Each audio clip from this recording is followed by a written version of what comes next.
Well, when we look into the paradigm of the self and psychology within the Islamic framework, right?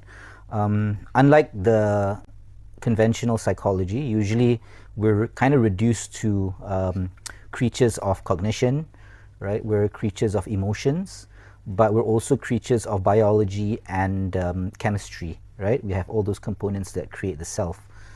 In Islamic psychology, or also, I guess, within the framework of psycho-spiritual psychology, it looks deeper into the spiritual elements of the self, the metaphysical component of the self. So unlike conventional psychology, where it just reduces us to things that we can observe, or even subconsciously where it's still within the physical planes, right? Islamic psychology digs deep into the inner soul of the being.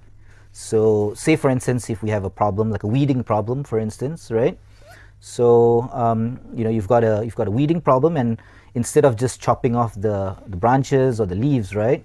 Islamic psychology looks into deeper within the grounds of the self. So what's the root cause? What's the root cause? Yep. Now, when we talk about assuming an assumption of Islamic psychology, Western psychology has got the theories, and it comes with a set of assumptions, a set of beliefs. Now, Islamic psychology also has its set of beliefs.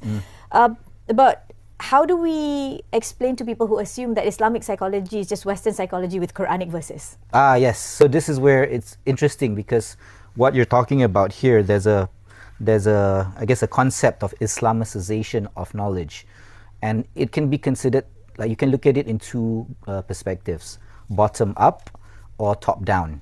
Right? Top down is kind of like trying to Islamicize or putting Islamic terms on already Western concepts. So things like ego with the nafs, for instance, right? And looking into like the subconscious. So we try to Islamicize some of those concepts.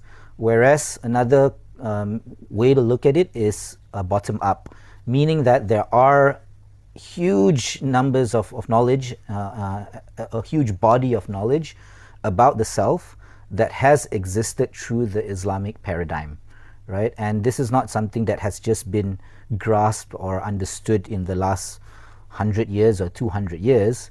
This has been within the last 1400 plus years that has been developed.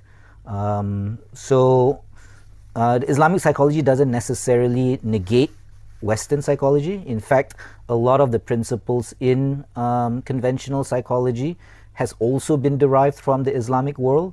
So you have people like Al-Balkhi, for instance,